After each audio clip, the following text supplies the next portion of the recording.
కబ్జా చుట్టూ compound wall పెట్టుడు, రైతులను ఓనియకపోవుడు. అరే వాళ్ళ గొర్రెపిల్లలు పోతుండే పాపం, కొంతమంది యాదవులు ఉంటాడ, గొర్రెపిల్లలు మేకపిల్లలు ఆ గుట్ట మీద పోయి మేస్తుండే. ఇప్పుడు అటాంకలు గొర్రెపిల్లలు ఓనిస్తలేరు, మేకపిల్లలు ఓనిస్తలేరు, మనుషుల్ని ఓనిస్తలేరు. ఇప్పుడు మూగ జీవాలను కూడా ఆగం పట్టించారు, మనుషుల్ని ఆగం చేసారు, మూగ జీవాలను కూడా ఆగం పట్టారు.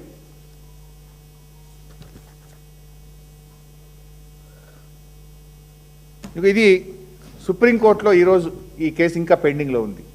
అంటే ఆర్డీఓ దగ్గర గవర్నమెంట్ అయింది, సింగిల్ బెంచ్ గవర్నమెంట్ అయింది, డివిజన్ బెంచ్ గవర్నమెంట్ అయింది, సుప్రీంకోర్టు ఎలాంటి స్టే ఇయ్యలే.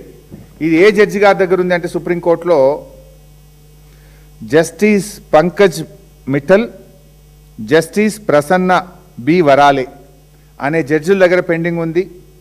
Tentative case may be listed 7th April 2026. ఇవాళ 5 ఎల్లుండి మళ్ళీ కేసు హియరింగ్కి వస్తుంది. గవర్నమెంట్ ఏం చేయాలి? గట్టి కొట్లాడి హైకోర్టులో మేమే గెలిచినాం, ఆర్డీఓ దగ్గర గెలిచినాం, ఈడ కూడా మా ల్యాండ్ అని చెప్పి గవర్నమెంట్ కొట్లాడుతుందా, మరి కుమ్మక్ అవుతుందా చూడాలి. దీని మీద స్టే లేదు. స్టే లేనప్పుడు ఏంది? High court judgement is final, that stands good, that is the law of the land. Act is the law of the land, high court judgement is the law of the land, RDO order is final. మరి ఎందుకు హైడ్రాబో కాపాడతలేదు, ఎందుకు RDO స్పందిస్తలేడు అనేది issue ఇక్కడ. Now coming to the point. ఇక చిత్ర విచిత్రాలు చూడండి ఇక వీళ్ళ కథ.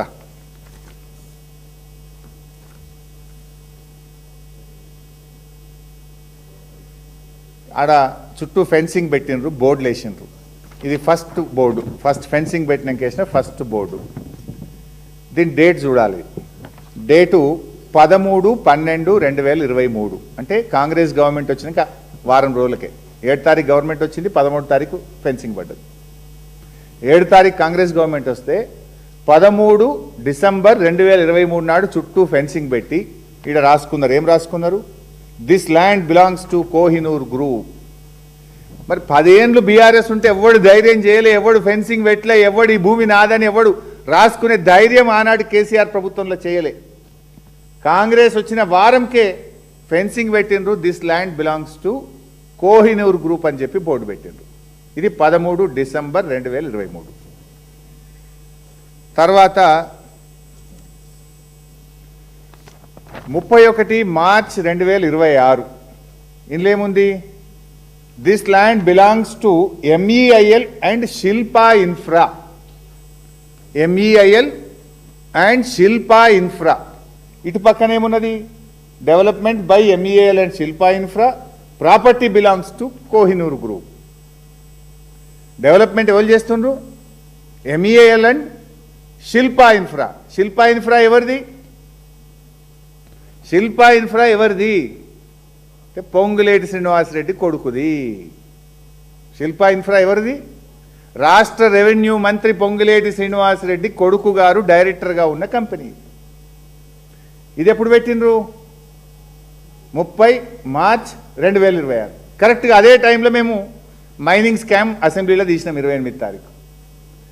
ఏమనుకున్నారో ఏందో మళ్ళా ఇగో 2 తారీఖు నాడు మలిపేసిండ్రు. 2 ఏప్రిల్ 2026. ఇదేమో 31 మార్చ్. ఇది 2 తారీఖు అంటే తెల్లారలేదు మర్నాడు. 31 నాడేమో ఈ భూమి శిల్పా ఇన్ఫ్రాద్ అన్నారు. 2 తారీఖు ఏం చేసిండ్రు? దానికి మళ్ళీ తెల్లటి పెయింట్ కొట్టిరు. పేరు కనబడితే మళ్ళీ ఏమవుతుందో బయటకు వస్తుందేమో అనుకున్నారేమో. 2 రోజుల్లో దానికి సున్నం కొట్టేసిండ్రు, పెయింట్ కొట్టేసిండ్రు. తర్వాత ఇగో ఇది 4 తారీఖు. 4 ఏప్రిల్ 2026. శిల్పా పోయింది, MEIL పోయింది, మళ్ళీ ఏమొచ్చింది? ఇదేందో వచ్చింది, జాయింట్ డెవలప్మెంట్ అని చెప్పి కోహినూర్ గ్రూపు ఇంప్లెక్స్ ఇన్ఫ్రా అని మళ్ళీ కొత్త కథ పట్టుకొచ్చారు. ఎందుకు మారుతున్నాయి బోర్డులు? మొన్న కూడా మీరు చూసిండ్రు. మైనింగ్ దగ్గర ఏమైంది? రాఘవ కన్స్ట్రక్షన్స్. మా అన్న వాళ్ళు, మా RS ప్రవీణ్ అన్న గారు పోతే తెల్లారి వరకు పెయింటింగ్ పడ్డది. శ్రవణ్ అన్న, RS ప్రవీణ్ గారు పోతే తెల్లారి వరకు పెయింటింగ్ పడ్డది. ఈడ కూడా ఏమైంది? శిల్పా ఇన్ఫ్రా తెల్లారి వరకు పెయింటింగ్, మళ్ళా మర్నాటి వరకు మళ్ళీ కూడా వచ్చేసిండు. ఈ చిత్ర విచిత్రాలు వెనుక అర్థమైతలేదా ఎవరున్నారు? తర్వాత ఇక శిల్పా సంగతి నేను ఎక్కడ ఒట్టిగా మాట్లాడట్లేదు. ఇప్పుడు ఏమన్నారు, శిల్పా ఇన్ఫ్రాటెక్ అని రాసింది ఇక్కడ,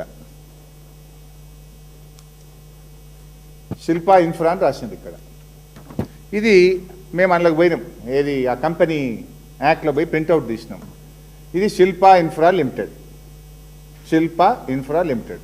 ఇందులో ఎవరు డైరెక్టర్లుగా ఉన్నారు, శిల్పా ఇన్ఫ్రా లిమిటెడ్లో ఎవరు డైరెక్టర్లుగా ఉన్నారు చూస్తే సింగిరెడ్డి రమాదేవి, సింగిరెడ్డి చంద్రమోహన్ రెడ్డి రాస్తూ కింద మూడో డైరెక్టరు శిల్పా రాఘవ వెంచర్స్, ఇద్దరేమో పేర్లు ఉన్నాయి, మూడోదేమో శిల్పా రాఘవ వెంచర్స్, ఇది మూడోది.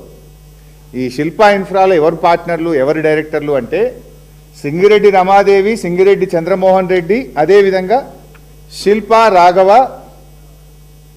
Ventures LLP, Shilpa Raghava ventures LLP కూడా ఒక డైరెక్టర్ ఈ కంపెనీలో. దెన్ మేము శిల్పా రాఘవ ఎల్ఎల్పికి పోయినాం, ఇది శిల్పా రాఘవ ఎల్ఎల్పి.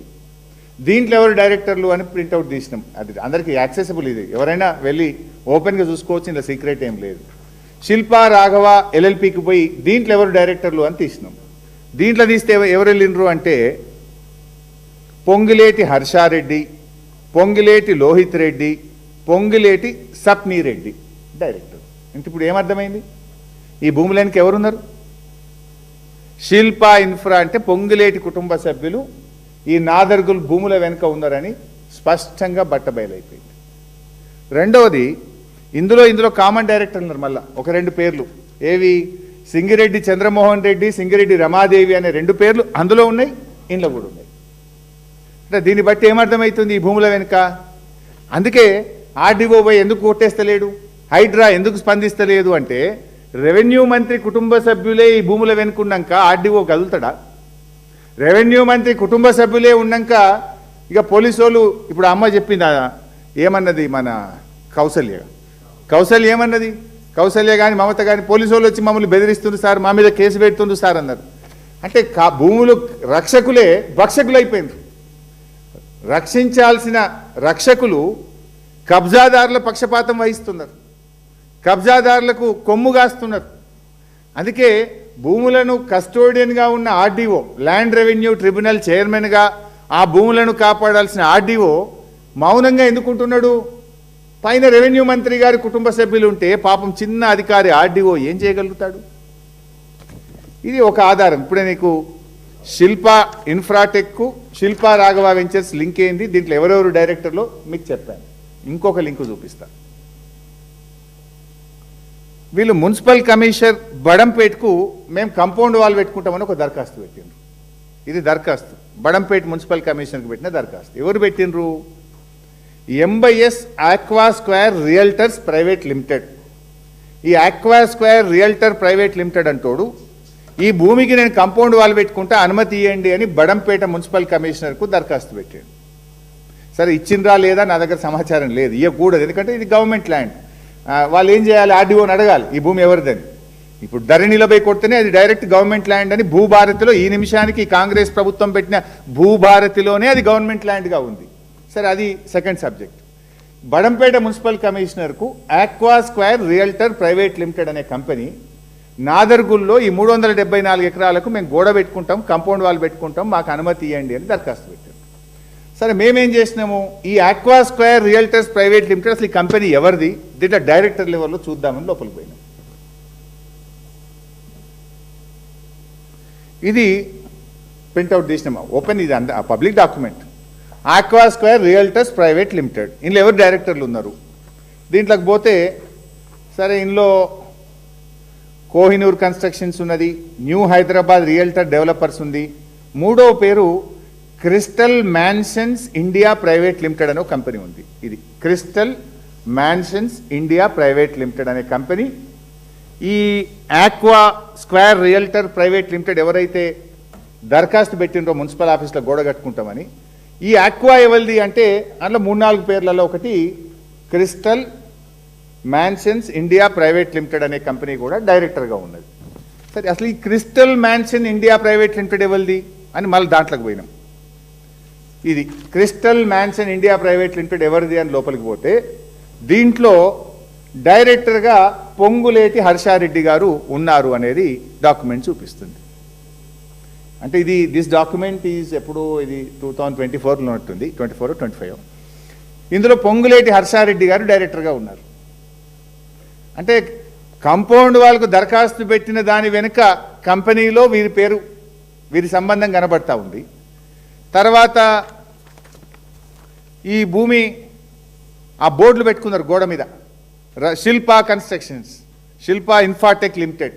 శిల్పా ఇన్ఫాటెక్ ఎవరిది అంటే పొంగులేటి గారి కుమారుడు హర్షారెడ్డి ఉన్నాడు. ఇప్పుడు ఏమైంది? భూములను రక్షించాల్సిన వాడే భూబకాసురుడైపోయిండు. భూబకాసురుడైపోయినాక ఇంకా పేదవాడికి రక్షణ ఎక్కడ దొరుకుతుంది గవర్నమెంట్లా? అందుకే పోలీసులు ఉల్టా వాళ్ళనే బెదిరిస్తుండ్రు. ఆర్డీఓ దగ్గరికి పోతే స్పందన లేదు, కలెక్టర్ దగ్గరికి పోతే స్పందిస్తలేడు, హైడ్రా దగ్గరికి పోతే స్పందిస్తలేడు. ఎక్కడికి వెళ్ళి స్పందిస్తారు? ప్రభుత్వ పెద్దలే గద్దలైపోయి పేదల పాలిట వాళ్ళు ఇట్లయిపోయినాక ఇంకెక్కడి నుంచి పేదలకు న్యాయం జరుగుతుంది? మరి ముఖ్యమంత్రి గారు డైలాగులు కొట్టినావు కదా, ఎవరిని వదిలిపెట్టా, నా మంత్రి అయినా వదిలా, నా తమ్ముడినైనా వదిలా అన్నావు కదా, దీని మీద ఎందుకు స్పందించవు? రేవంత్ రెడ్డి, నువ్వు అసెంబ్లీలో మాట్లాడిన మాటలో వీసమెత్తు నిజమున్నా, నీకు నిజాయితీ ఉంటే తక్షణమే హైడ్రాను పంపించి మొత్తం ఆ ఫెన్సింగ్ను కూలగొట్టు, ఆ కాంపౌండ్ వాళ్ళను కూలగొట్టు, ఆ రైతులను అక్కడికి వెళ్ళనీయు, ప్రభుత్వ భూమిగా దాన్ని వెంటనే డిక్లేర్ చేయాలని చెప్పి నేను ఈరోజు డిమాండ్ చేస్తూ ఉన్నా. ఆక్వా, సారీ ఏక్యూ స్క్వేర్ అన్నట్టున్నా నేను, అది ఏక్యూ కాదట, ఆక్వానా, సారీ ఏక్యూ, నేను ఆక్వా అన్నట్టున్నా, AQ square, I stand correction, aqua బదులు AQ square realtors private limited. ఈ డాక్యుమెంట్స్ అన్ని మీకు షేర్ చేస్తాను, నథింగ్, ఇందులో ఏం సీక్రెట్ లేదు. సో ఇప్పుడు నేను రేవంత్ని ఒకటే డిమాండ్ చేస్తున్నా, అసెంబ్లీలో డైలాగ్ కొట్టినావు కదా, ఎవరిని ఇడిచిపెట్టావు కదా, మరి దీంట్లో ఎందుకు ఇడిచిపెడుతున్నావు? తోలి ఇప్పుడు హైడ్రాన్ తోలి, గోడలు కూలగొట్టు, రేకులు తీసేయి, ఆ ఫెన్సింగ్ తీసేయి, ఏళ్ల తరబడి తాతలు తండ్రుల నుంచి బోర్లు మోటార్లు కరెంటు కనెక్షన్తో వ్యవసాయం చేసుకున్న రైతుల్ని అక్కడికి పంపించు, ఈ కబ్జాదారుల మీద క్రిమినల్ కేసులు పెట్టు, ఆ గుండాలను అరెస్ట్ చేయి, ఈ ఫేక్ సర్టిఫికెట్స్ అన్నీ కూడా ల్యాండ్ సీలింగ్ యాక్ట్ ప్రకారంగా ఈ రిజిస్టర్డ్ డాక్యుమెంట్లు ఏవి చెల్లవు అని రిజిస్ట్రేషన్ యాక్ట్ చెప్తుంది, ల్యాండ్ సీలింగ్ యాక్ట్ కూడా చెప్తుంది. ఇవన్నీ యాక్ట్, ఇది land ceiling act, registration act 1908 central act, ఇది సెంట్రల్ యాక్ట్ 16 ఆఫ్ 1908లో పారా 19లో రిజిస్ట్రేషన్ యాక్ట్ కూడా ఏం చెప్తుందంటే ల్యాండ్ సీలింగ్ డిక్లరేషన్ కాకుండా క్రయ విక్రయాలు చెల్లవు, అటువంటి రిజిస్ట్రేషన్లు జరిగితే అవి చిత్తు కాగితంతో సమానము, ఆ రిజిస్ట్రేషన్లు చెల్లవు అని central act 16 of 1908 registration act చెప్తుంది.